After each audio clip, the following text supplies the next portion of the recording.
पंचचंपाई मनोहर जानियो नर उदय ज्ञान अविद्या पंचजनित विकार श्री रघुवर हरे सुंदर सुजान कृपा निधान अनाथ पर कर प्रीति जो सोए कराम अकामहित निर्वाण प्रद प्रमकान को जाकी कृपा लवने सते मतिमंद तुलसीदास पायो परम विश्राम राम समान प्रभु नारी मूकम दीन दीन तुम समान रघुवीर अस विचारि रघुवंशमणि हरम विषम भववीर कामी नारि प्यारी जिमि लोभी प्रिय जिमि राम जिमि रघुनाथ निरंतर मिलापो मुनि राम।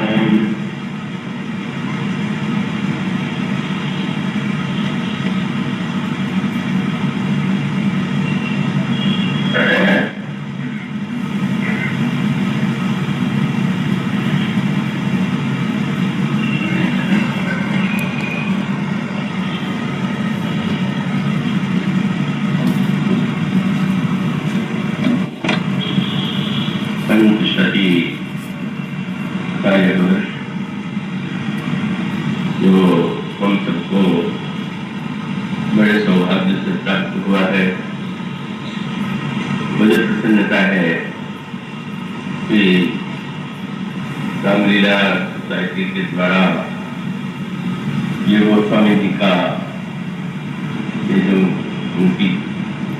उनका जो चित्र है और पंचशती वर्ष उसमें अंकित कर दिया गया है। इसका अभिप्राय है कि राम कथा तो सर्वदा ही कल्याणकारी है, पर गोस्वामी जी ने ये कहा कि जिस समय श्री राम के विवाह का पत्र आया, जनकपुर से दूत निमंत्रण लेकर आए, उस समय अयोध्या को सजाया गया। तो प्रश्न यह था कि क्या पहले अयोध्या में सजावट नहीं थी, क्या कमी थी क्या? तो गोस्वामी जी ने यही लिखा कि जैसे अवध सदैव सुहावन रामपुरी मंगल में पावन। श्री राम का नगर तो नित्य सुहावना है, परम पवित्र है, मंगल में है, सतत प्रीति है, रीति सुहाई, मंगल रचना रची बनाई। फिर भी व्यक्ति अपने हृदय के उद्गार को इन अवसरों पर प्रकट करता है, जिसके माध्यम से वह प्रीति की जो भावना है अभिव्यक्त होती है। और इसीलिए मैंने आग्रह किया था कि पंचशती वर्ष के संदर्भ से जोड़ करके इस बार का आयोजन रखा जाए और वो संभवतः विलंब से वो पत्र मिला। और फिर भी मुझे बहुत प्रसन्नता है कि आज गोस्वामी जी का ये जो आपके सामने दर्शन हो रहा है, तो वो गोस्वामी जी के संदर्भ से जुड़े हुए इस वर्ष तो हम सब लोग उत्साह से तो मनाए नहीं, पर उत्साह केवल दानशाली न हो। गोस्वामी जी ने जो संदेश दिया है, गोस्वामी जी ने जो अनुभव जनित वाक्य इन पंक्तियों में अभी जो आपके सामने पढ़ी है, उसमें उन पंक्तियों में उन्होंने जो कुछ लिखा है, जब हम उसे पूरी तरह से हृदय में धारण कर सकेंगे तो निश्चित रूप से गोस्वामी जी का संदेश और उस संदेश का जो लाभ होना चाहिए उसे हम सब अधिक से अधिक प्राप्त करें। गोस्वामी जी के संबंध में जैसा कल आपके सामने संकेत किया गया था गोस्वामी जी का प्रारंभिक जीवन, इनकी बाल्यावस्था इतने कष्ट और अभाव में बीती। इस संसार में बहुत कम ऐसे अभागे बालक होंगे कि जिन्होंने इतनी पीड़ा देखी, इतना कष्ट पाया। जन्म लेने के बाद उस दिनों में ही जिनके माँ की मृत्यु हो गई हो, पिता की मृत्यु हो गई हो, और जिस दासी ने गोस्वामी जी का पालन किया उसकी भी मृत्यु हो गई। जिस परिवार में कोई नहीं था, वैसे भी वह परिवार कोई संपन्न परिवार नहीं था, दलित परिवार नहीं था। वह एक साधारण ब्राह्मणों की जीविका और भिक्षा से ही जीवन व्यतीत करने वाला परिवार। गोस्वामी जी ने कहा कि जायो कुल मंगल, मैं तो मांगने वालों के कुल में पैदा हूँ। प्राचीन काल में ब्राह्मणों की एक वृत्ति थी तो वो अपने आप को भिक्षा के द्वारा भी अपने जीवन के निर्वाह की पद्धति का आश्रय लेते थे। तो परिवार में वैसे ही अभाव, और उसके बाद जब माता पिता और कोई बच्चा ही न हो तो उस बालक के कष्ट और दुख की आकल्पना की थी। अब यह अभागा बालक जिसे लोग अभागा समझ रहे थे, उसकी कठिनाई ये थी जो भूख से व्याकुल होकर के जब भिक्षा मांगने के लिए किसी द्वार पर जाते थे तो घर के व्यक्ति देखते घबरा जाते थे। यह बालक जिसने जन्म लेते ही जिसके माँ की मृत्यु हो गई हो, पिता की मृत्यु हो गई हो, सवेरे सवेरे इसका मुंह देख लिया, पता नहीं भी कैसे। तो इस तरह से अपमान, अनादर, अभाव और कष्ट में गोस्वामी जी का जीवन व्यतीत हुआ। वह गोस्वामी जी गोस्वामी के रूप में वंदनीय कैसे हुए, उनके जीवन में इस दिव्यता का प्रादुर्भाव कैसे हुआ, और इसमें कुछ सोच है और उन्हीं सूत्रों को सामने रख करके इस कार्य प्रवचन रखने की चेष्टा की है। तो गोस्वामी जी के जीवन में जो मुख्य उनके कल्याण का सूत्र था, आप उस पर दृष्टि डालिए। अब वो जो बालक है जो इतना अभागा है, भिक्षा मांग करके ही जो जीवन व्यतीत कर रहा हो, उससे कौन आस है, और तब जिसका तिरस्कार समाज ने किया उसका संत ने सम्मान किया, संत ने उसे स्वीकार किया, संत ने उसे आश्रय दिया, और वह थे गोस्वामी जी के सद्गुरु श्री नारायण दास महाराज। तो वो स्थान अभी मैं देखने के लिए गया था, तो गोस्वामी जी के जन्म स्थान को लेकर के बड़ा विवाद। गोस्वामी जी का जन्म कहाँ हुआ, तो बहुधा यह मान्यता प्रचलित है कि बांदा जिले में चित्रकूट के कुछ किलोमीटर दूर जो राजापुर स्थान है, वहां पर गोस्वामी जी का जन्म हुआ। कुछ लोगों की मान्यता है कि गोस्वामी जी का जन्म जो है वो सोहो में हुआ, जो पश्चिमी जिले में उत्तर प्रदेश के है। इस प्रकार से गोस्वामी जी के जन्म के विषय में, जन्म स्थल के विषय में वो विवाद है, और एक ऐसी विचित्र विडंबना है कि जिसका जन्म लेने पर इतना तिरस्कार हुआ, आज अपने स्थान में जन्म लेने के लिए कि उन्होंने मेरे ही यहाँ जन्म लिया विषय हो गए। समाज की कैसी विचित्र वृत्ति, और उसके लेकिन एक नई कड़ी और श्री अवध के जो मान्य संत थे श्री करुणा सिंह जी महाराज, और वहाँ के अन्य कई संत जो है गोस्वामी जी का जन्म स्थल राजापुर तो मानते हैं, और वो राजापुर जो बांदा जिले में है उसको नहीं है। वो वस्तुतः इस राजापुर को अधिक महत्व प्राप्त हुआ, और उसके पीछे कई कारण हैं इसमें तो कोई संदेह नहीं कि इस राजापुर में गोस्वामी जी ने विशेष काल व्यतीत कुछ वर्ष व्यतीत किए, इसको कोई मतभेद नहीं। पर वहां जन्म हुआ कि नहीं हुआ एक विवाद की बात है। तो करुणाचंद जी महाराज ने सबसे पहले जो टीका लिखी है रामायण की, सबसे पहली टीका जो है रामायण की, वो करुणाचंद जी महाराज एक महान संत थे, उन्होंने। तो वो श्री अवध के संतों का एक विश्वास है जो वो गोंडा जिले में वहीं पर पास में राजापुर गांव, और वे मानते हैं कि इसी राजापुर में वो स्वामी जी का जन्म है।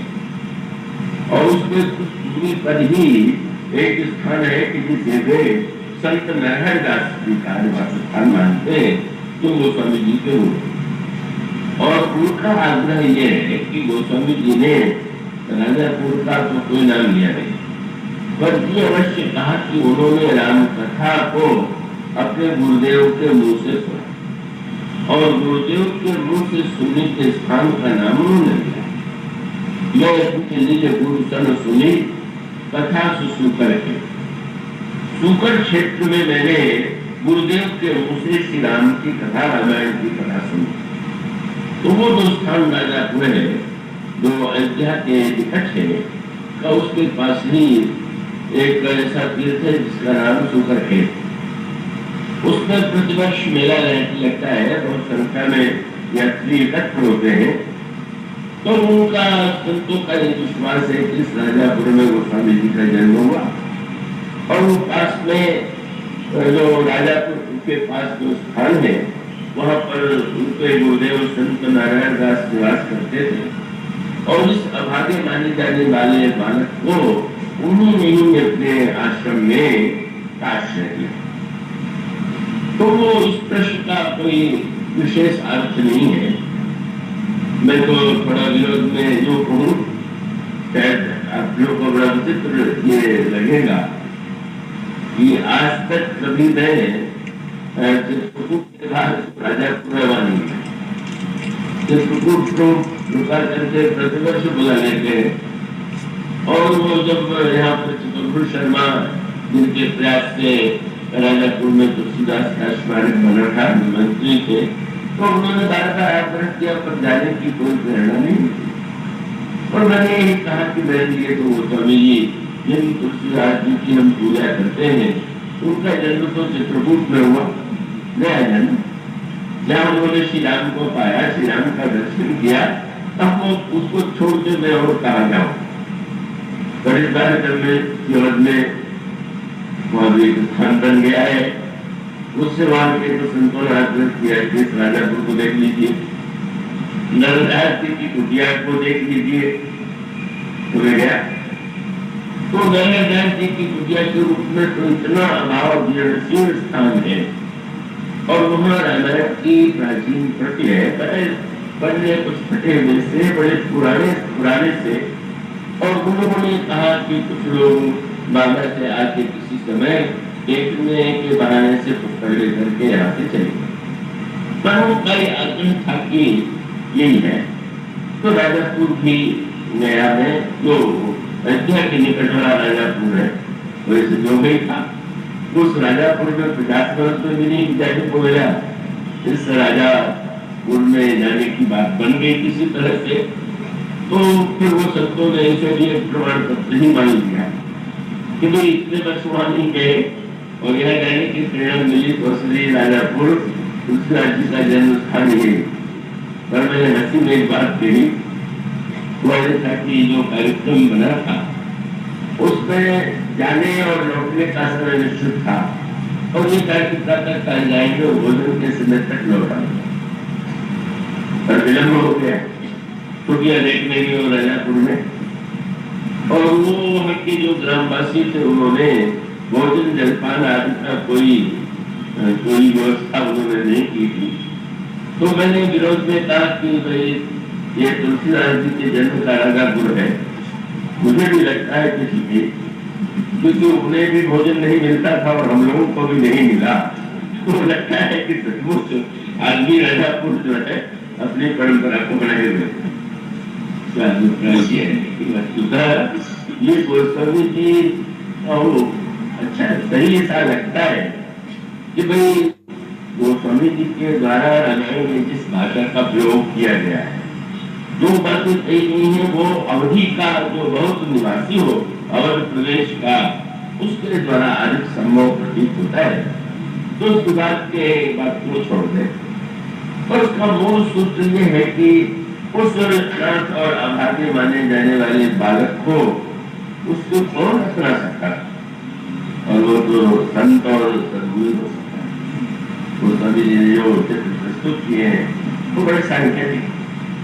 रामचरितमानस का प्रसंग आता है जिस समय बंदर जनक ने सीता की खोज में चले, प्रयत्न करने पर भी जब उन्हें दर्शन नहीं हुआ और उसके पश्चात जब वे पहुंचे उस गुफा में जहां स्वयं प्रभा के द्वारा उन्हें ये संकेत मिला कि आप लोग नेत्र मोड़िए और इस गुफा के बाद जब आप जाएंगे तो सीता जी अवश्य करेंगे। स्वयं प्रभा की बात मान करके बंदरों ने नेत्र मोड़ा और एक बड़ा चमत्कार हुआ। और उसमें बड़ी सांकेतिक भाषा है। आप विश्राम करना होता है तो आप मुड़ करके विश्राम करते हैं।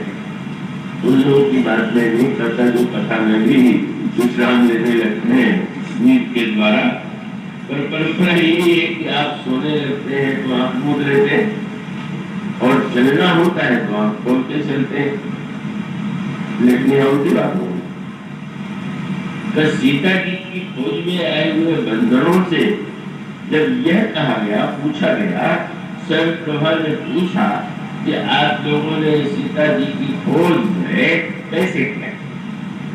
आप लोग ने आंख खोल करके किया कि आंख बंद करके? तो बंदरों को लगा कि जैसे कोई व्यक्ति वस्तु हो और नो खोज पावे तो नाराज होकर दूसरा कहेगा कि आप खोल रहे हो या बंद कर। लोग उन्होंने कहा कि आप क्या कहते हैं? देखो आप क्या कहती हैं? हम लोगों ने तो 1 महीने तक नींद नहीं लिया, आंख खोल करके हम चलते रहे। और तब स्वयं प्रभा ने कहा कि अभी तक आप लोगों ने आंख खोल करके सीता जी को खोजने की चेष्टा किया, अब मेरी बात पारी है नेत्र बुद्धि। और बड़े महत्व की बात, सांसारिक यात्रा में जीवन में सोते समय नेत्र उठते हैं और जागते समय चलते समय हम खोले रहते हैं।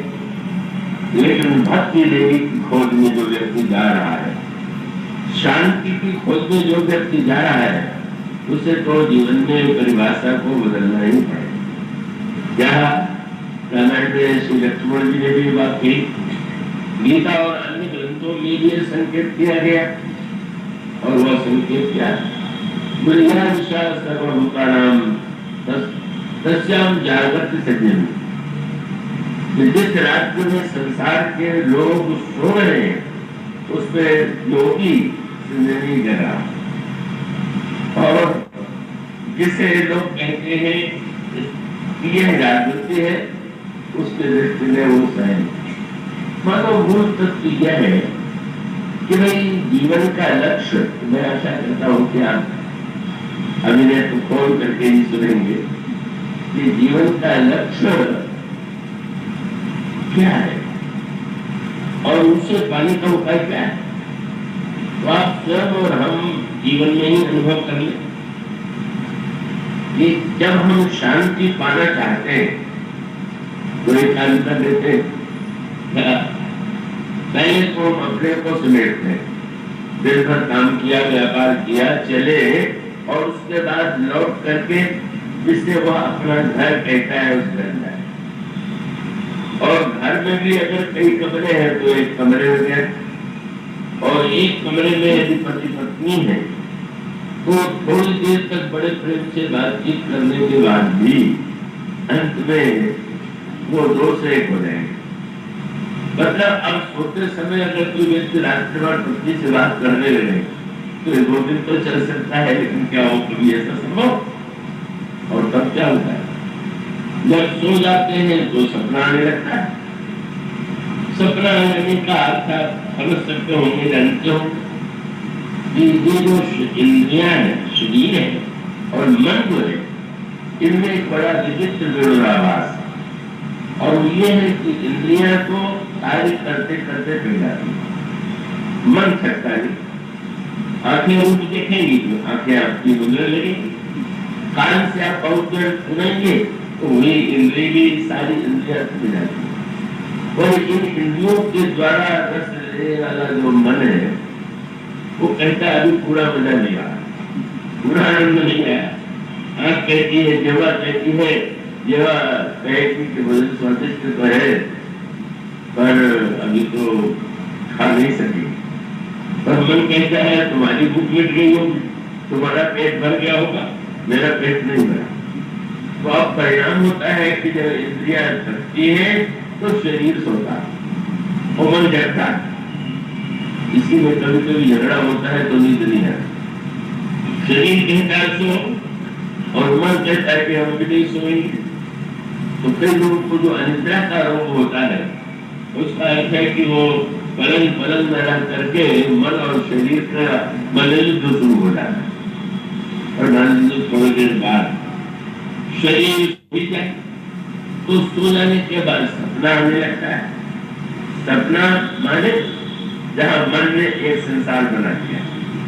उन्होंने कहा कि तुम भले ही सो जाओ, और अब सपने में दिखाई भी दे रहा है, सपने में सुनाई भी दे रहा है, सपने में भोजन भी किया जा रहा है। मानो मन ने सपने का विस्तार करके अपनी मनमानी किया। लेकिन मन का बड़ा भारी दुर्भाग्य क्या कि वो जो संसार सपने में बनाता है, वो बनाया उसने, और उसने बनाया तो बढ़िया बनाना चाहिए। इसका अर्थ सपने जब आवे तो अच्छे आने चाहिए। लेकिन कुछ विडंबना है कि अपने मन ने सपने में संसार बनाया और उस सपने में भी अच्छा कम और बुरा नहीं।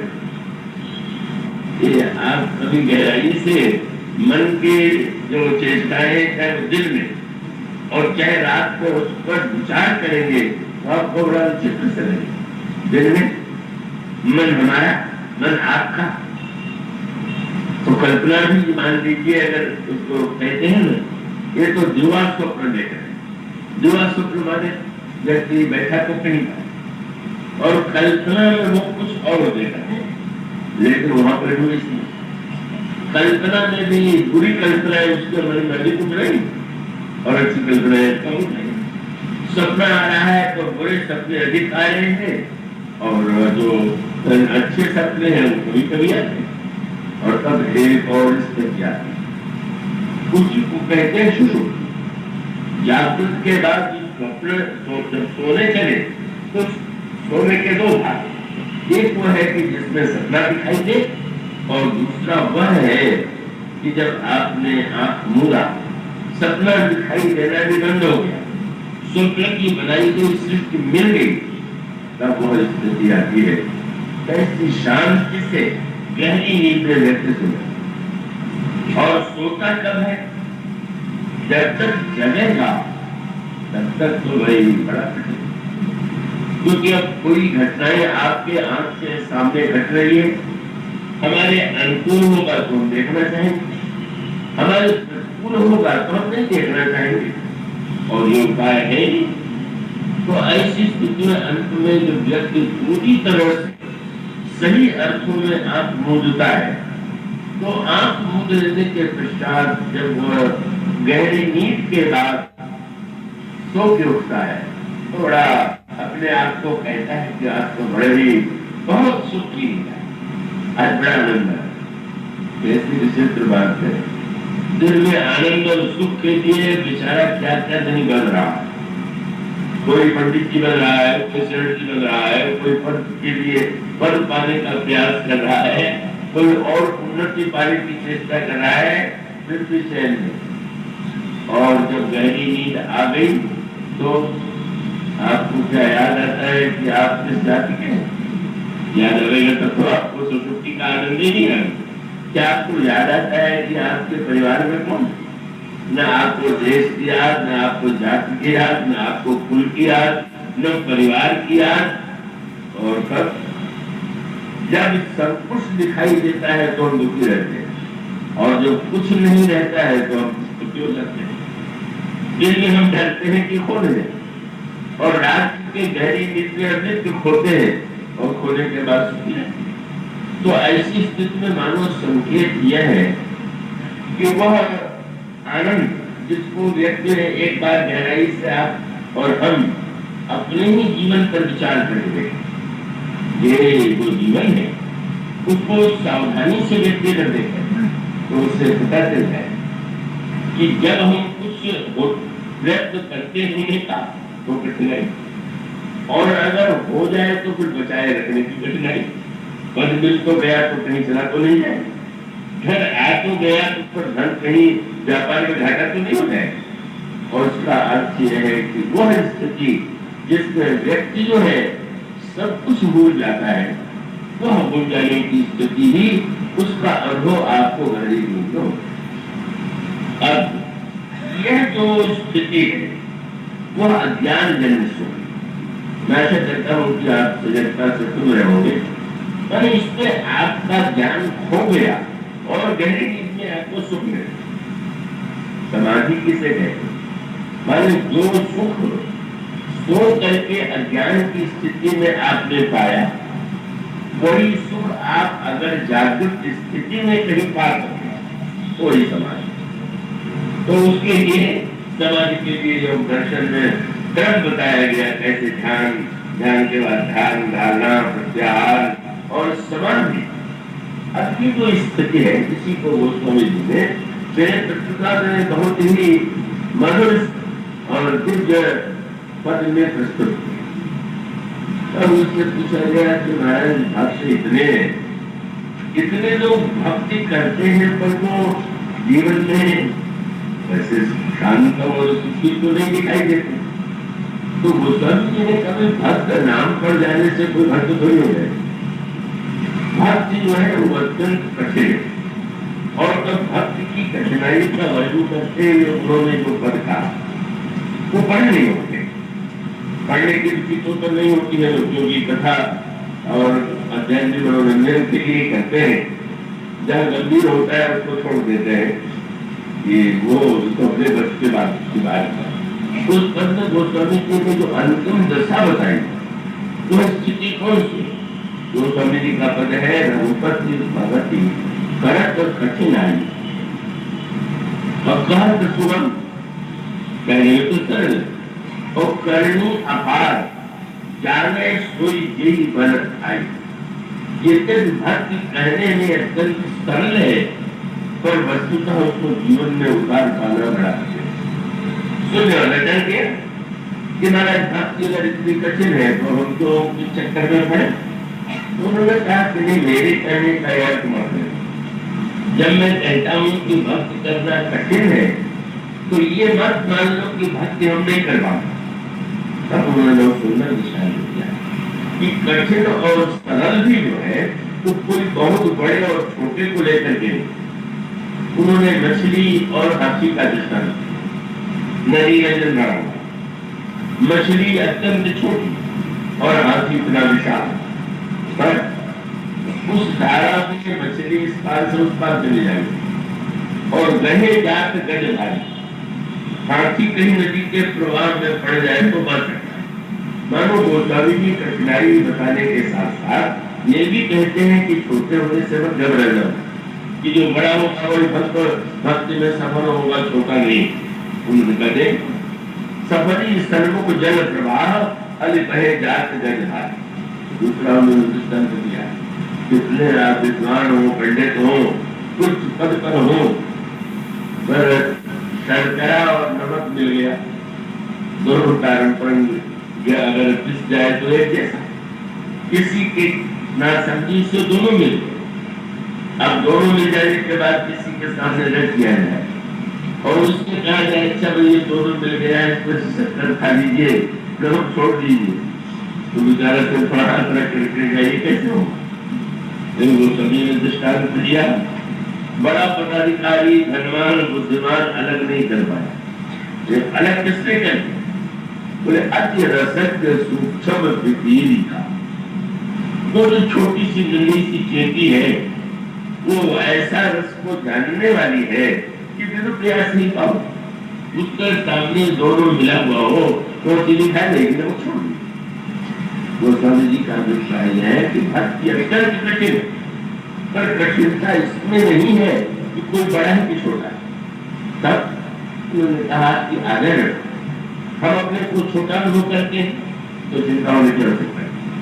अगर हम मछली के समान हैं, मानो अगर कविता की भाषा में कहें तो मछली का पक्षपात नदी की धारा भी करती और हाथी का जो क्योंकि हाथी कभी कभी आता और मछली उसी में रहती है और उसके बिना जीवित नहीं रहती, तो मानो जल को भी लगता है कि भाई इससे तो हमारी मृत्यु। और इसलिए मानो संकेत ये है कि अगर मछली के समान आप भगवान के भक्त रस नहीं डूबे रहने का आपको अभ्यास हो तो भगवान को बचाएंगे।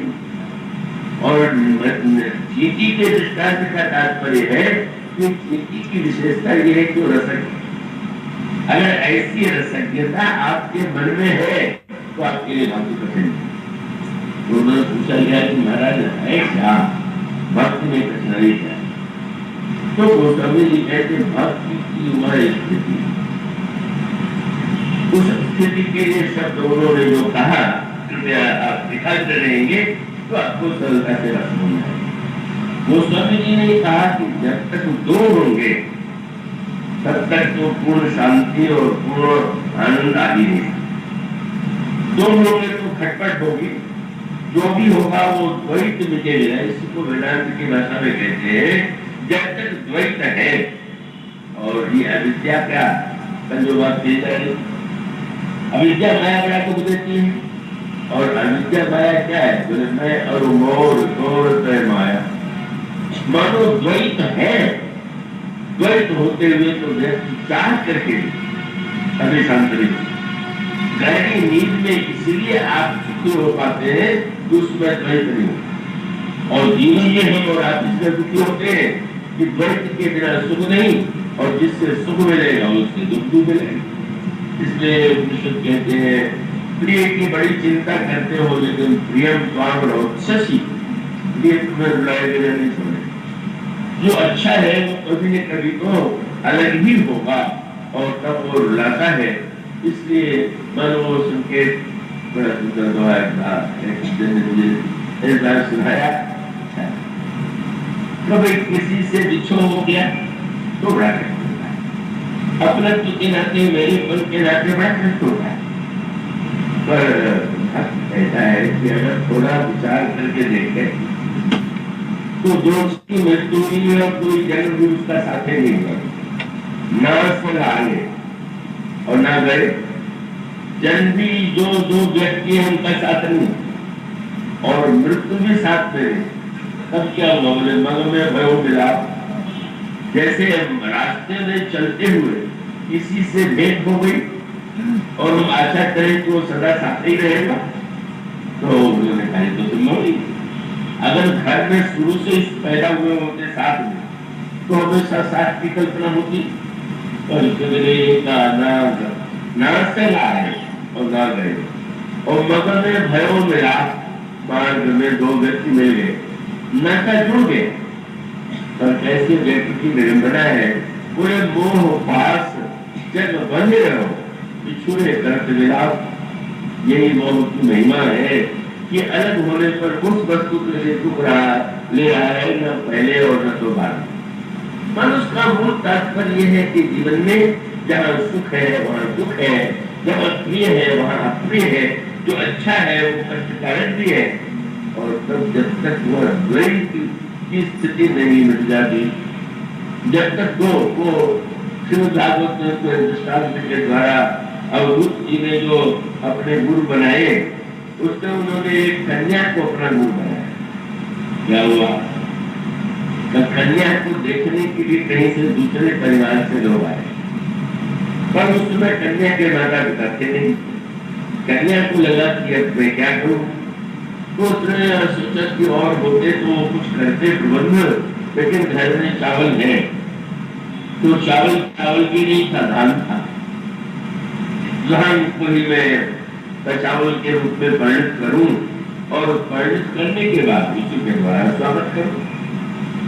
अब वो धान को मुसल से उठने लगी, हाथ में चूड़ियां थी तो चूड़ियां बजने लगी तो उसको लगा कि बाहर अतिथि सोचेंगे कि क्या हो रहा, हम आए हुए खनखनाहट बार बार क्यों हो रही। उसने चूड़ियों को कम करना प्रारंभ किया, आवाज कम हो और अंत में दो चूड़ियां रह गई, लेकिन फिर भी थोड़ी आवाज। तो फिर उसने जब एक एक चूड़ी निकाल दिया तो आवाज बंद हो गई। दत्तात्रेय जी ने कहा कि मैंने उस कन्या को गुरु मान लिया कि जब तक दो भी रहेंगे खटपट होगी, इसलिए अकेले रहना बहुत। सबके लिए वो संभव नहीं है, पर इसका अभिप्राय ये है कि सत्य तो यही है कि अद्वैत स्थिति में ही जाकर के व्यक्ति परम शांति का अनुभव करता है। तो ये अद्वैत है जो बलात् लादा जाता है जीवन में, किसी से वियोग हो गया तो हो गई, वो तो कर्म के या प्रारब्ध के या काल के द्वारा। और एक स्थिति ऐसी है जिसको समाधि का नाम दिया गया और उसका अर्थ यह है, जय प्रमोद लीजिए, ध्यान करने बैठ जाइए। और ध्यान का विधान क्या है?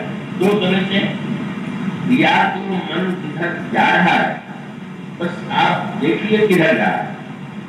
किधर जा रहा है मैंने थोड़ी देर के लिए मन से अलग होकर बैठ जाइए। मैं मन हूं ये मान के नहीं, मन कहा जा रहा है, जाने दीजिए, जाने। और अंत में जैसे कोई बच्चा अंत में दौड़ते दौड़ते भी थक जाता है, उसी तरह से मन जब थक जाए तो उसको फिर मिलकर बोल ले। और दूसरी पद्धति है कि मन जो है अगर जैसे कोई बच्चे को छूट दे दे तो बच्चा गड्ढे की दिशा में जाए तो पकड़ लेते हैं, इसी प्रकार से मन में जो जो बातें आती जाए उसको निकाल देंगे। और तब उसके बाद मन को धीरे धीरे जब हम बस में कर लेते हैं तो मन को बस में कर लेने के बाद वो आप धीरे धीरे आगे बढ़े। जब तक मन है तब तक संसार है, मन के बिना कोई संसार नहीं हो। आप कहीं बैठे हो और मन न हो, कभी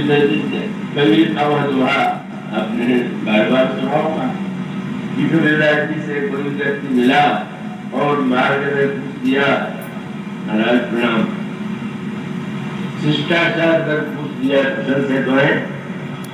तो कभी तो अक्खड़ स्वभाव के संत थे, उन्होंने विरक्त करके कहा कि ये दृश्य सुनते सुनते मैं थक गया। कितना व्यर्थ का सवाल है महाराज, ये तो शिष्टाचार है। तो उसमें आप बुरा क्यों माने? कोई दुर्घटना हो गई है क्या? कहने लगे कि दुर्घटना हो नहीं गई है, उनको पता होती है।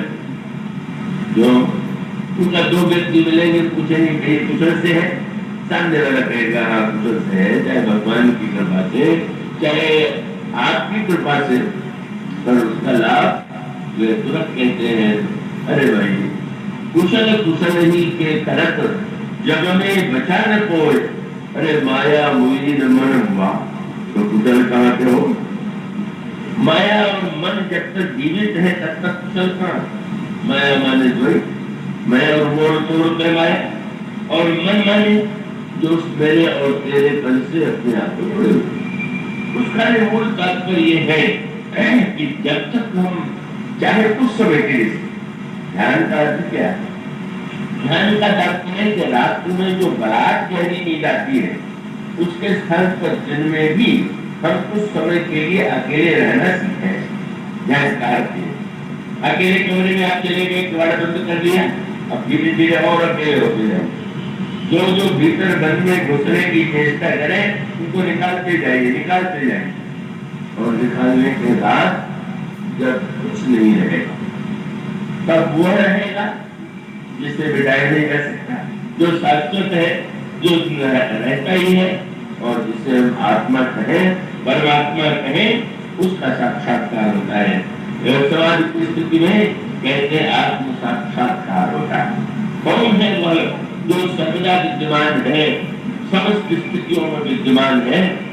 वह स्थिति ही साधना का जन्म लक्ष्य है। और उस स्थिति में जाकर के ही व्यक्ति को सच्चे रोज का अनुभव होता है। इसलिए स्वयं प्रभा कौन, शब्द कितना सुंदर, प्रकाश तो सबको चाहिए, लेकिन प्रकाश के लिए बिजली है तो पावर हाउस से उसके तारों को जुड़ा होना चाहिए, और पावर हाउस से जुड़ा हुआ तब है जब पास में पैसा दिया है, तो दिए में तेल या घी डालिए, तो जितने देर तेल और तेल या घी है दिए तो सब प्रकाश।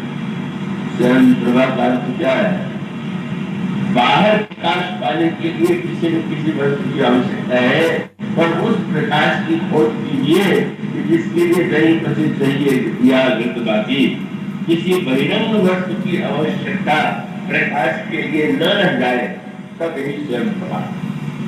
और ये जो आत्म तत्व की खोज है, तो उस आत्म तत्व की खोज के लिए किसी बहिरंग प्रकाश की अपेक्षा, और इसलिए स्वयं प्रभा माने जो अपने अंतरंग में ही अपने में ही प्रकाश में बंदर दूर है, साधक पाना चाहते हैं और प्रयत्न करते हैं, परिश्रम करते हैं, करना भी चाहिए, इसके लिए आप खुले रहने की आवश्यकता है, लेकिन उसके लिए नहीं जिसकी खोज में आप नहीं हो। पर नेत्र मूदने का सही अर्थ बंदरों ने नहीं लिया। ये नेत्र मूदने का ले लिया आप लोग, नेत्र मूदना क्या मुद्रा है? कई लोग कहते हैं कि जब हम ध्यान में बैठते हैं तो और संसार दिखाई देता है, उसका अर्थ नेत्र मूद लिया, पर भीतर सब कुछ चिंतन हो रहा है। तो स्वयं कराने का मूढ़ में निवर्त दिया, स्वयं प्रकाश रूपा स्वयं प्रभा जो गुफा में निवास है, गुफा माने भीतर।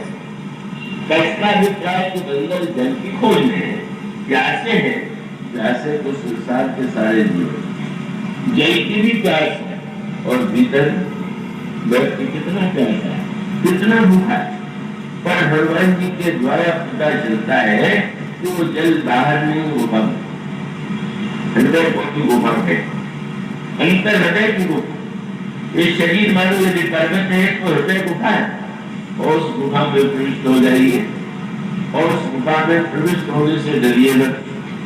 अंदर बेचारे को डर गए, अंदर ही अब तक आगे आगे चल रहे थे, लेकिन जब ये कहा हनुमान जी ने कि बाहर को प्यास को मिटाने का साधन नहीं, हम लोग बाहर खोज रहे हैं अपने प्यास मिटाने की वस्तु, तो दो वस्तुएं प्यास मिटाने के लिए मिलती भी है। मनोरंजन क्या है? मन की प्यास मिटाने के लिए। पर मान लीजिए आपको प्यास लगे और गंदा पानी पिए, तो पी लेने का परिणाम होगा, उस समय तो प्यास मिल जाएगी, तो बाद में तो जल की जो गंदगी है वो शरीर में जाएगी और वो उत्पन्न करेगी। इसलिए मानो जब तक व्यक्ति केवल मन को बाहर के मनोरंजन से तृप्त करना चाहेगा, तब तक या तो तृप्ति नहीं होगी, और तृप्ति होगी तो न्याय कितने लोग लेकर के आए। आज मनोरंजन के इतने साधन बढ़ गए, और जितने साधन बढ़ गए उतने मन का रोग बढ़ गया, मन का कष्ट बढ़ गया।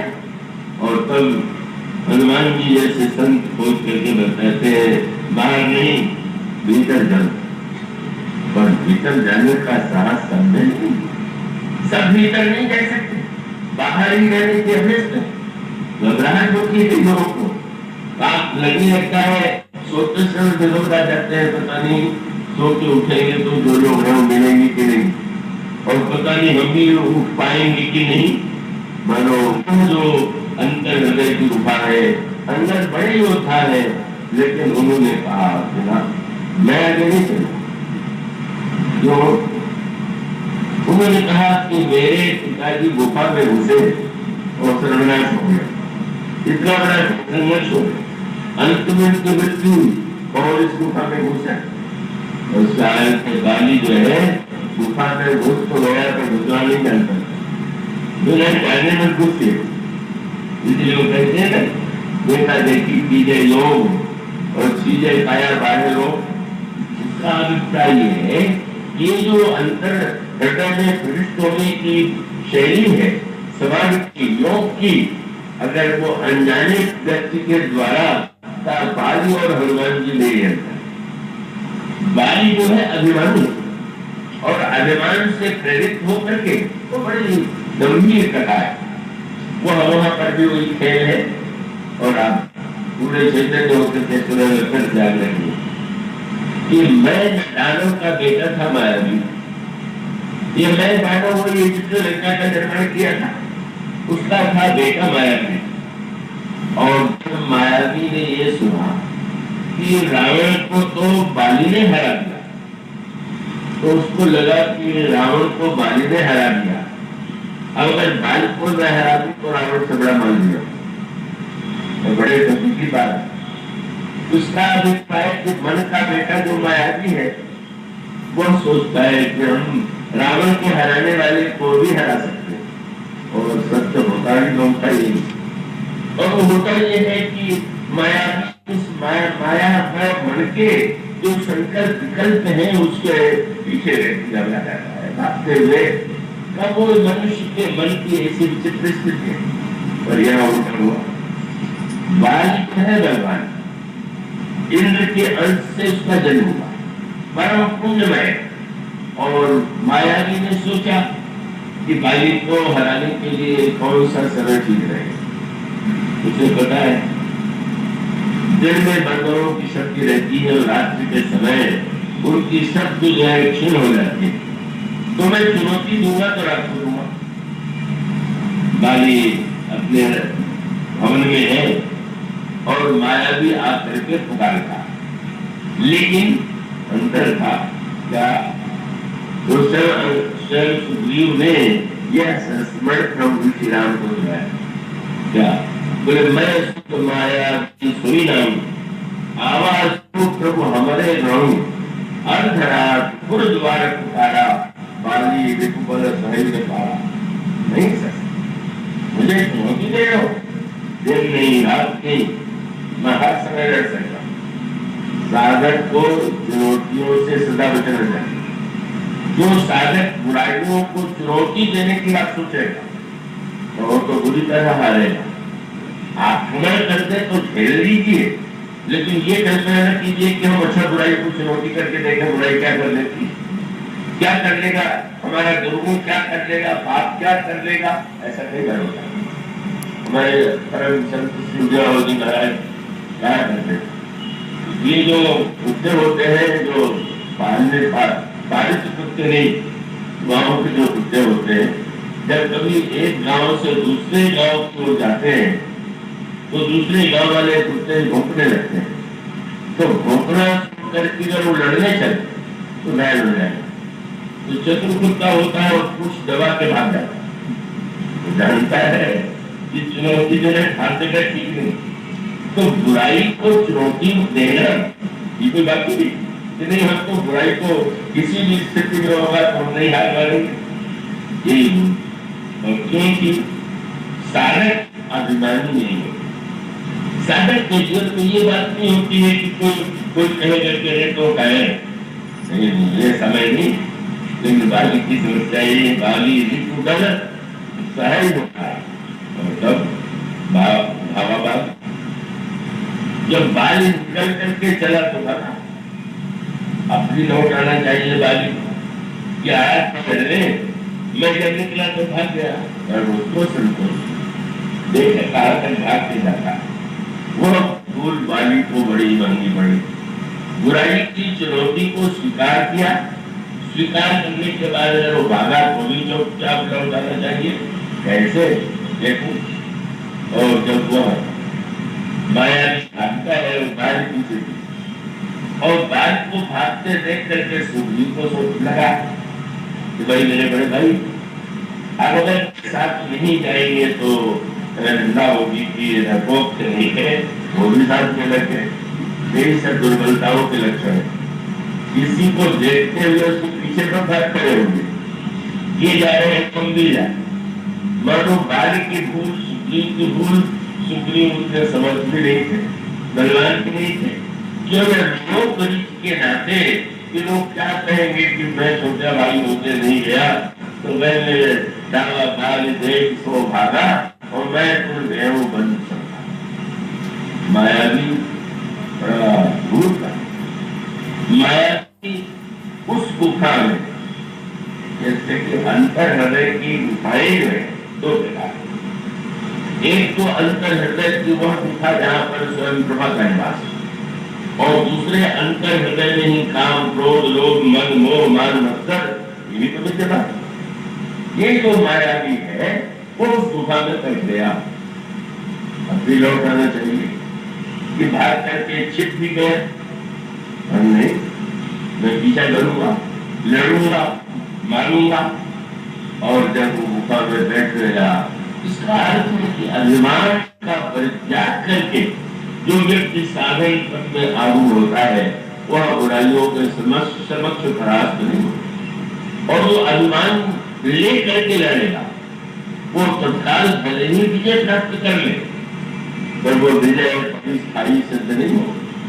और जब वह बैठने लगे तो सुग्रीव ने भी वही दिखाने के लिए बाली ने कहा तुम भाग जाओ, तो में अभिमान के कारण मैं भीतर जाऊंगा तो कोई ये न कहे कि अपने भाई को लेके आया, अकेले लड़ने का साथ इसमें नहीं, इसलिए कह दिया तुम नहीं भागो, 15 दिन तक मेरी शिक्षा करना, अगर मैं न लौटूं तो समझ लेना कि मैं मारा गया। और तब वह अभिमान लेकर के उस अंधकार भरी गुफा में जाता है जहाँ मायावी ही नहीं उसके साथी भी है, और जब वो साथी है युद्ध प्रारंभ होता है। उनसे लड़ने में बालिक को जो गणित था, बालिक का वो गणित तो नहीं था, 15 दिन में नहीं मायावी और उसके साथियों को मार सका। और सुग्रीव बाहर प्रतीक्षा कर रहे, 1 महीने तक बाहर खड़े। सागर दावे से नहीं कह सकता इतने दिनों में सिद्धि मिलेगी, पर वो सागर गए कहाँ? वो तो अभिमानी साधक और पुण्यात्मा है। और तब जब 1 महीना हुआ तो अंत में उस बालिक के बल से उनका संहार हो गया और रक्त की धारा गुफा से बाहर गई। और गुफा देखते ही सुग्रीव के प्राण तो सूख गए। वो तो बेचारी स्वभाव से डरपोक है, सबको बहुत डर निडर होना चाहिए कि डरपोक, और इसका उत्तर है कि डरपोक है तो डरपोक ही नहीं है। निडर बनने की चेष्टा आप बन सकते नहीं, नकली बनेंगे तो दुख पाओगे। जो आप है उसी का सदुपयोग कीजिए। बाली निडर और सुग्रीव डरपोक, पर निडर बाली मारा गया और डरपोक सुग्रीव ने भगवान को पा लिया। इसका अर्थ है कि वह भूल उसको मानी तो पड़ गई, गणित करने लगा कि लगता है कि रक्त की धारा हमारे बड़े भाई, अब क्या करें?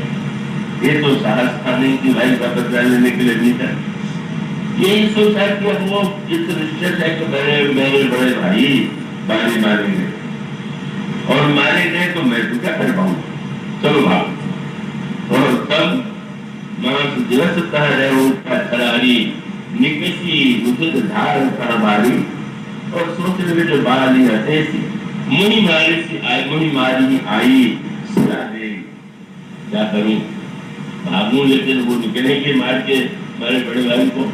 तो बहुत बड़ा पर्वत जो था उसको गुफा के दरवाजे पर लगा दिया। और जब ये कहा कि उन्होंने तो सुग्रीव ने भगवान को सुनाया, सिला दे चले ऊपर आए, आगे दौड़ने में सुग्रीव बड़े कुशल, तो दौड़ने पहुंचे पुरी में सुनना में आकर सूचना दे दिया इस युद्ध में हमारे बड़े भाई बाली मारे गए। मंत्रियों ने कहा कि राजा के बिना तो राज्य सुरक्षित नहीं है, तो आप सिंहासन पर बैठ गए। ये मन के जो विलक्षण ध्येय है उनका से सुग्रीव ने बैठना स्वीकार कर दिया। ये सुग्रीव के पक्ष की दुर्बलता, जो बाली के पुत्र हैं, तो सुग्रीव ये कह सकते थे कि बड़े भाई की मृत्यु हो गई है, तो उनके जो पुत्र अंगद हैं उनको सिंहासन पर बैठा दिया जाए, पर कहीं न कहीं वासना सिंहासन पर बैठने की थी तो बैठ। और तब बाली बाली बाली के आवा, अब सुग्रीव की मनोवृत्ति और बाली की बाल्य में अगर भेद बुद्धि न होती, मेरे और अपने और पराये का, तू और मैं का खेल तो अधिकतर में और तू खाई, तो वो सोच सकता था कि चलो मेरा भाई ही तो सुग्रीव है, और उसको लगा कि ये गुफा का द्वार इसीलिए बंद करके आया था कि मैं निकलना हूँ, और अगर ये मरने की बात थी तो उसको मेरे बेटों को बैठना चाहिए था। बेटे और भाई में भी बेटा अधिक प्रिय, भाई बहुत प्रिय नहीं, बेटे दोनों ही जुड़े हुए हैं, यही मानव स्वभाव की समस्या है, व्यक्ति के स्वभाव की समस्या है। और तब बाली को क्या हुआ, तो देख मोह की भेद बढ़ा, कैसे मन में विरोध उत्पन्न होता है, कैसे टकराहट होती है, स्वार्थ को लेकर के व्यक्ति कैसे चाहे परिवार हो चाहे समाज में हो किस तरह से बढ़ जाता है सचित्र। और सुग्रीव की पत्नी को बाल छीन लेता है, राज्य से उसको निकाल देता है, सुग्रीव को मारने के लिए भी प्रस्तुत होता है और पूछा भी करता है, जो स्वभाव है। पर सुग्रीव बच जाते हैं। ऋषिमुख पर्वत पर बाल को न जाने का शाप मिला हुआ था, क्योंकि वृक्ष मूक है ना, अभी बाली कभी चुप नहीं रह सकती, वो तो भगवान करना है, जवानी का स्वभाव, अपना तारीफ करना, अपनी प्रशंसा करना, तो क्या जाए तो उस पर्वत पर जहाँ पर ऋषि लोग मुक्त भाव से निवास करते हैं वहां बाली नहीं जाए कोई नहीं। मानो वो मूल संदेश जो है, और उस संदर्भ में यही तो था, जो सारे गुफा का संघर्ष था वह उस गुफा में बैठता है जिस गुफा से बचना चाहिए। जिस गुफा में जाता है वहां पर तो बुराई को कैसे जीत करके अभिमान मुक्त हो जाता है, इससे मुक्त नहीं हो पाया। इसलिए इस गुफा को देख करके भी अंदर का डर जाना एक दुर्बलता है। कम से कम अंदर बारी की तरह नहीं थे, उसकी कमी तो हर जगह, समुद्र के किनारे भी कहते थे भाई मैं पार को चला जाऊंगा और लौट के आ पाऊंगा तो नहीं समझे। जब इनसे कहा गया कि आप गुफा में चलिए तो उन्होंने कहा चलेंगे पर आगे नहीं पीछे, और तब लोगों का ध्यान हनुमान जी की हो गया, महाराज आगे गए हनुमंत जीना। हनुमान जी से कहा आप आगे चलिए, और नाम बहुत बढ़िया लिया, हे हनुमान। पर वो संकेत ऐसा कि इंद्र ने अपना वज्र चलाया तो भी आपकी ठुड्डी पर लग करके वो नष्ट हो गया, तो अगर कोई वज्र भी सामने होगा तो आप खेल लेंगे, आप भी चलोगे। मानो यह विश्वास रूप हनुमान है, शंकरावतार हनुमान है, जो अंधकार से नहीं डरते, जो गुफा में यह जानते हैं कि गुफा में कोई भयभीत होने की आवश्यकता नहीं है, और वह गुफा को स्वयं प्रभा की गुफा थी, और उस स्वयं प्रभा की गुफा में संकेत मिला मूल विवर्तन का। तो मूल इतना कि आंख मूक लिया, और आंख मूकते हैं तो इतना चमत्कार तो हुआ कि आपने नैन मूर्ति पुनि देखा ही वीरा, और ठाणे से सकल सिंधु के दिया। चल आंख खोल करके चले और आंख मूड करके तो द्वंद्व करें। इस नेत्र के बहिरंग मूदने से भी वे समुद्र के किनारे पहुंच गए। अब यह समुद्र जो है जिसके किनारे पहुंच करके वे टक गए, इसको विवेकानंद गोस्वामी जी कहते हैं कि समुद्र सबके जीवन में विद्यमान है। इस समुद्र को पार किए बिना शांति रूपा सीता मिलेंगी नहीं, और इस समुद्र को पार करना सबके बस की बात है। और तब कौन सा हुआ समुद्र है, बोले पूरा पारमान देहाभिमान। मैं पूछिए आप कौन है, व्यक्ति का ध्यान जाएगा मैं ये हूँ। मानो देह के प्रति हमारे मन में इतनी महत्व बुद्धि है, देह को ही हम सब कुछ माने बैठे हैं, यह समुद्र बड़े से बड़े व्यक्ति भी पार नहीं कर पाते, और बड़ी निराशा। स्वयं प्रभा जी ने तो कहा था कि नहीं तो मुझसे ही सीता जी मिलेगी, लेकिन सीता जी नहीं है तो समुद्र है, समुद्र भी जल को भरा हुआ है पर खारा जल भरा हुआ, यही जीवन की विडंबना है। बस तो है पर उसको पीने की भी और प्यास मिटाने की स्थिति नहीं। तब वहां पर 2 सूत्र आता है, वो बड़े बात। और वो सूत्र यह था कि अंत में उन्होंने निर्णय किया कि आपको लौटना है। सुप्रीम ने कह दिया था कि 1 महीने में अगर आप लोग बिना प्रथा लगाए लौटेंगे तो मारे जाएंगे, और 1 महीना बीत जाने के बाद भी बिना प्रथा लगाए भी लौटेंगे तो कोई बीमार नहीं। तो जो अपने को बुद्धिमान समझने वाले बालक उतने दूर गए, 1 महीने में लौटा मिल जाए तो ठीक, न मिले तो ठीक, तो प्राण तो न जाए, वो तो बेचारे लौट करके आएंगे। लेकिन अपने लोगों के सामने समस्या थी, 1 महीना बीत गया। अब कहने लगे कि हाँ न सूर्य सीता कह पाई, वहां गए मारी कबिराई। उस समय गोस्वामी जी ने जो सूत्र दिया वो बहुत बड़ा, सारी साधना का सर्वस्व सूत्र उन दोनों प्रसंग को मिला करके आप पढ़े तो मिलेगा। तो जब इन्होंने कहा कि अनशन करके प्राण त्याग देंगे, समुद्र के किनारे कुछ बिछा के बैठ गए, तो एक गुफा याद ही निकल आई। रामायण में गुफाओं का बड़ा रहस्यपूर्ण वर्णन, और यह गुफा बड़ी अनोखी थी। इस गुफा में संपाति नाम का एक गीध रहता था, उसको बाहर निकला है। इस गुफा में कोई बैठना चाहता नहीं।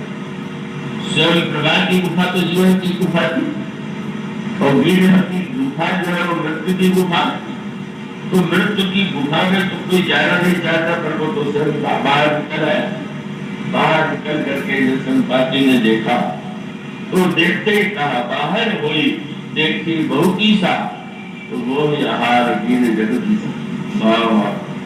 भगवान ने बड़ी कृपा किया, तब न मिल भर उदर आहारा, आज दीन विधि एक ही बारा।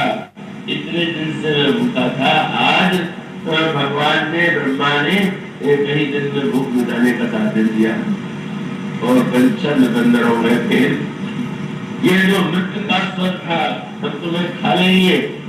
अब बंदरों को बड़ा भय नहीं लगा कि मरने के बाद हमें गीध खाएगा। कई बार होता है मृत्यु के बाद मनुष्य चाहता है मेरे शव को कैसे सजाया जाए, कैसे संस्कार किया जाए, कैसे उसका वो बनाया जाए। तो ये कल्पना की बंदर सोचने लगे कि अरे हाय क्या हमारी मृत्यु है, ये देखा जाएगा, और बोल रहा है। और तब वो बात लाया जो महंतम संदेश अंगद ने यहाँ पर बहुत श्रेष्ठ भूमिका।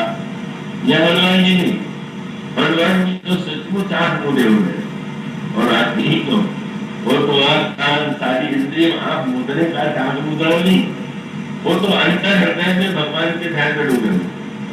पर अंगद बड़े बुद्धिमान, और उनके वाणी से एक स्वर निकला कि धन्य जितायो सम को नहीं, राम काज कारण तनु त्यागी, हरि पुरवेऊ परम बड़भागी।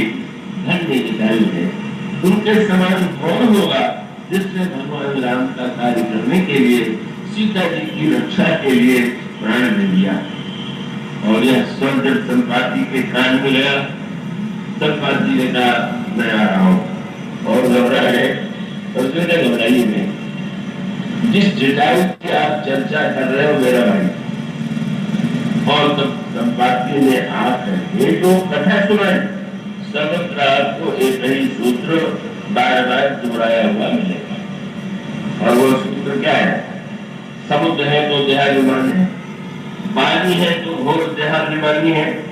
देहाभिमान की समस्या कठिन है, और संपाति ने कथा सुनाई तो सुनाते हुए कहा कि हम दोनों भाई जब युवा थे, जवान थे, तो हमने अपने भाई जटायु से कहा, और छोटा था मुझसे, कि हम लोग वृद्ध जाति का कलंक मिटा दें। क्या कि लोग कहते हैं गिर चाहे जितना ऊपर उड़े, और आंख चाहे जितनी पैरी हो, पर अंत में नीचे मुर्दे की खोज करके मुर्दे को खाने के लिए उठाते।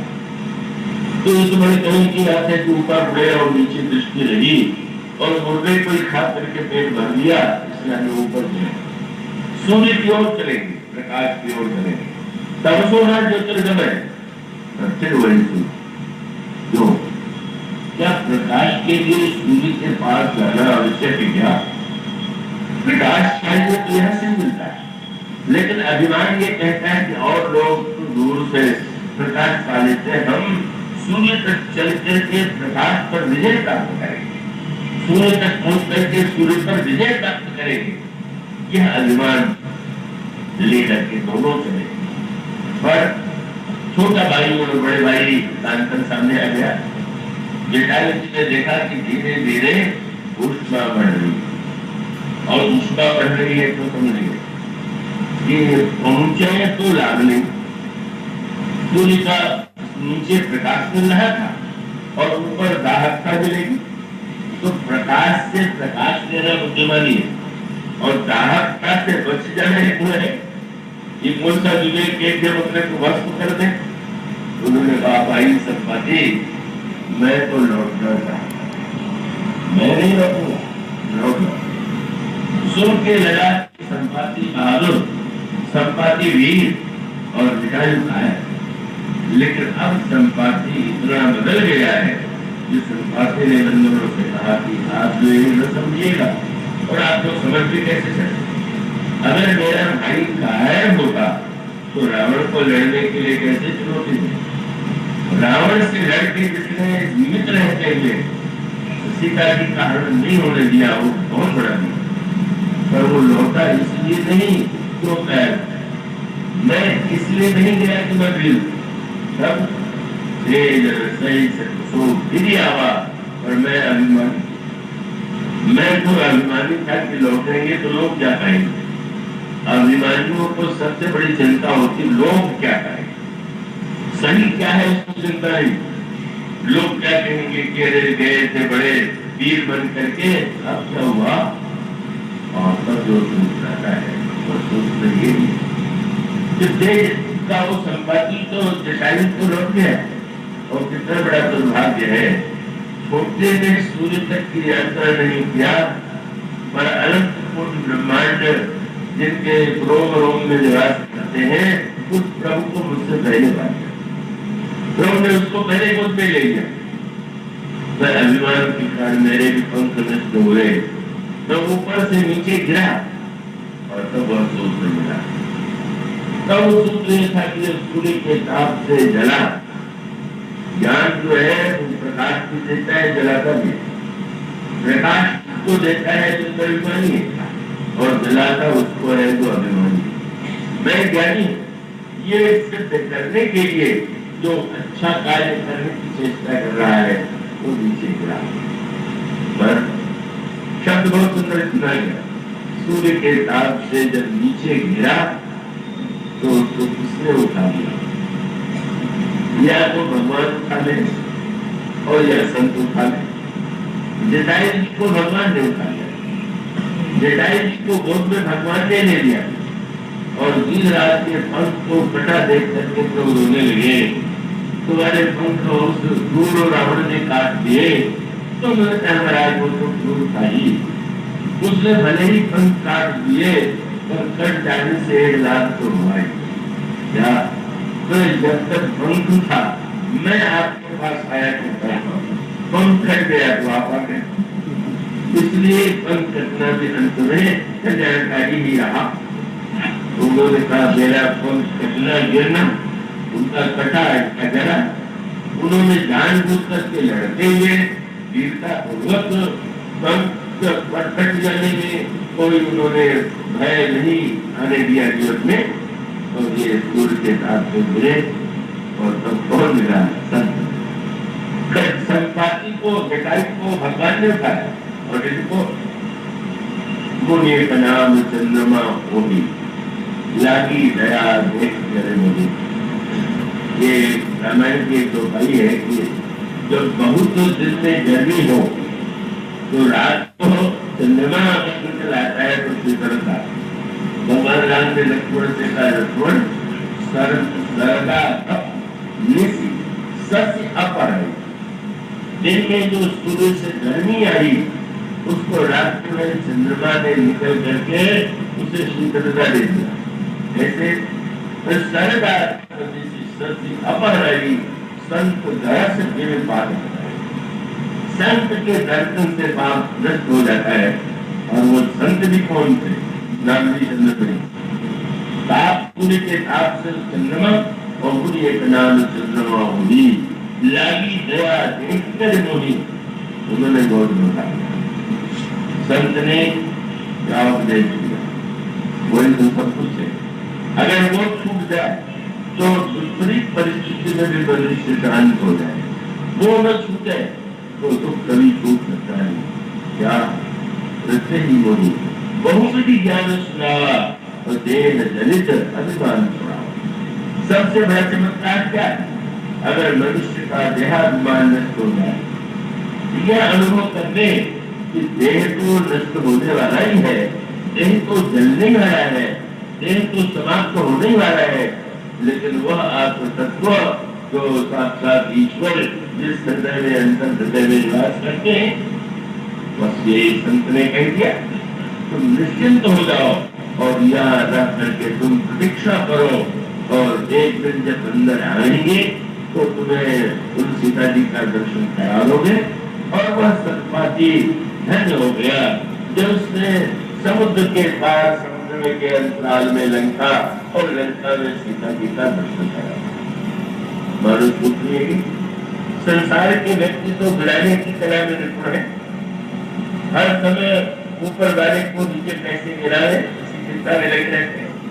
और गिरे हुए को जो अनादृत है, जो अपमानित है, उसे भगवान संतरी और गोस्वामी जी का सौभाग्य इस समाज ने जिसे अभागा मान करके तब चने के दाने देने में भी दरिद्रता दिखाई, अपमान किया। यह जो नारायण दास है गोस्वामी जी अगर जीवन में सबसे अधिक किसी के ऋणी है तो अपने गुरुदेव। इसे गुरुदेव को जितना उन्होंने महत्व दिया और गुरुदेव की जैसी वर्णना उन्होंने की है वो तो और किसी को आप मानस के प्रारंभ में पाएंगे। लोग उन्होंने वंदना की। पहले श्लोक में उन्होंने श्री सरस्वती और गणेश जी को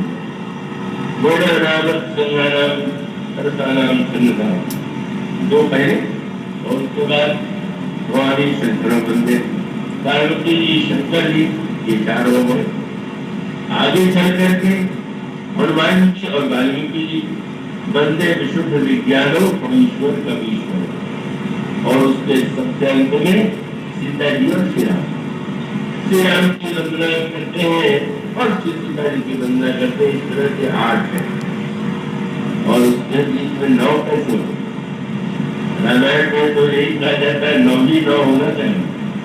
9 के बिना तो कल्याण ही नहीं। 9 ही सबसे बड़ा अंक है। एक बार मुझसे किसी ने कहा, वो भगवान कृष्ण के भक्त थे, आप नवमी की महिमा बताते हैं, क्या जन्माष्टमी कब है क्या? जहाँ भगवान कृष्ण ने जन्म लिया, मैंने कहा कि कोई जन्म भली अष्टमी को लिया, पर जन्म का सुख तो नवमी को मिला, क्योंकि वो तो कारागार में जन्म हुआ था।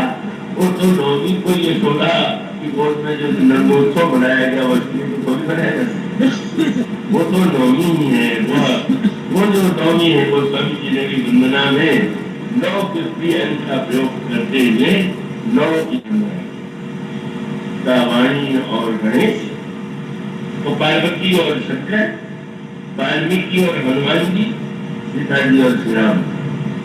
और एक जो है वो और तो 2 है, बड़े गुरुदेव जो है और बैठा है। आपको कई स्थितियों को बैठाना हो तो जिसको सबसे महत्व देते हैं बीच में बैठाते हैं, ऐसे लोग अगल बगल बैठाते हैं। जो स्वामी जी ने यही किया, पहले जो 4 की वंदना किया 2 श्लोक पहले, बाद में 4 के बाद में, और बीच में बैठा दिया गुरु जी। और गुरु जी की वंदना करते हैं उनका बंदे 2 नित्यम गुरु शंकर रूपिणम चंद्र सर्वत्र वंदते। हमारे गुरुदेव तो साक्षात शिव रूप है। शिव इसलिए धन्य है कि द्वितीया की चंद्रमा को, जिसमें सबसे कम प्रकाश होता है, उसको उन्होंने अपने सिर पर, और सिर पर नहीं उठा दिया, जगत बंदनी बनाई। पूर्णिमा के चंद्रमा को देखने का अवसर नहीं है। जो टेढ़े सबसे प्रकाश वाले बोले हमारे गुरुदेव वो ऐसे दयालु हैं कि उन्होंने टेढ़े तुलसीदास को भी इतना वंदनीय बना दिया। और इन आंखों की कृपा जो मुझे मिली वो तो गुरुदेव को ही केंद्र में बना करके मिली, इसलिए मैं सबसे अधिक ऋणी हूँ तो गुरुदेव। और गुरुदेव ने ही उन्हें आश्रय दिया, उन्होंने राम बोला कह करके उठाया। और जब उन्होंने कहा कि मैं तो अनाथ हूँ, उनका नहीं कि तुम क्यों मानते हो, यह अनाथों का नाम तो एक है और वही तो श्री राम है, और तुम्हारा नाम राम बोला। और उसके पश्चात उन्होंने कहा क्या साधन करें, तो स्वामी जी ने कहा कि शास्त्रों में नए कितने साधन बताए और सब में अलग अलग मत है। सब एक दूसरे को अच्छा बताते हैं, अपने को दूसरे को कमजोर बताते हैं, भजन करते। पर वो स्वामी जी ने कहा गुरु जी ने क्या कह दिया, बोले बहुमत बहुपथ पंथ पुराणी जहाँ तहाँ झगड़ो सो गुरु कह राम भजन को बोले गुरु जी ने कहा तू राम का नाम लिया कर, और वही राम नाम जो गुरुदेव के द्वारा मिला उसने तुलसीदास बना दिया। नाम राम को कल सब कर कल्याण निवास जो सुमिरत भाव से तुलसीदास महाराज के गुरुदेव और दूसरा राम नाम, उसके बाद की चर्चा कल बोलिए क्या